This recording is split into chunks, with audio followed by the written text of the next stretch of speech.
Sport Actu, c'est l'actu sport. En ce mercredi 20 juillet, que s'est-il passé? On démarre avec du cyclisme, 17e étape du Tour de France entre Saint-Gaudens et Peyragudes.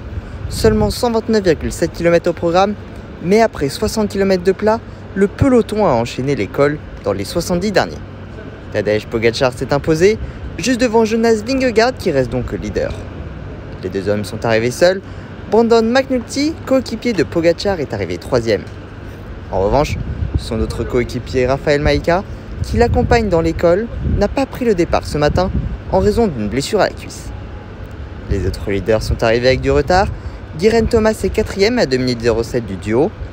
Romain Bardet, qui a tenté de s'échapper, termine 6e à 2 minutes 38, devant David Gaudu, 7e à 3 minutes 27. Au général, Gaudu reste à la 5e place, mais ne compte plus que 5 secondes de retard sur Nairo Quintana. En escrime, quelle soirée pour les Français hier soir au Mondiaux du Caire. Isaura Tibus a dans un premier temps été sacré en fleuret femme, avant que Romain Canon fasse de même 30 minutes plus tard en épée homme. C'est pour tous les deux leur premier titre mondial. Aujourd'hui, Enzo Lefort s'est qualifié pour les demi-finales du tableau de fleuret homme, mais en revanche, les sabreuses françaises ont toutes été éliminées avant les demi-finales.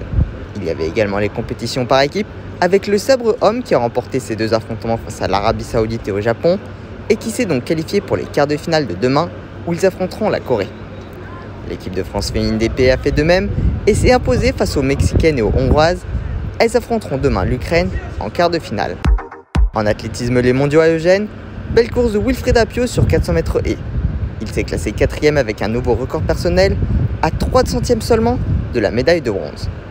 Le titre a été pour le Brésilien Alisson Dos Santos, qui a effectué la 3e meilleure performance de tous les temps et le nouveau record des championnats du monde en 46,29.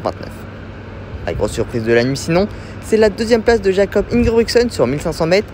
Le roi norvégien a été battu par le Britannique Jake Whiteman. En football, ce sont toujours des matchs amicaux entre les clubs. Grosse victoire du FC Barcelone qui a battu l'Inter Milan 6-0. Le PSG jouait pour sa part son premier match de tournée au Japon. Les Parisiens se sont imposés 2-1 avec notamment un but de Lionel Messi.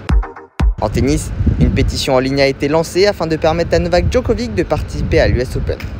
En effet, non vacciné, il n'est pas autorisé à entrer sur le territoire américain. Cette pétition a déjà récolté plus de 15 000 signatures. Je vous mets le lien dans les notes de l'épisode. Enfin, un mot de rugby. France 2023 a annoncé les dates de mise en vente des billets à l'unité pour la Coupe du Monde qui aura lieu du 8 septembre au 28 octobre de l'année prochaine. Cette 4e phase de vente débutera le 13 septembre. Vu qu'il s'agit du principe du premier arrivé, premier servi, qu'il ne reste que peu de place et que de nombreux fans veulent en acheter, les billets risquent de partir rapidement. Voilà pour les actualités du jour.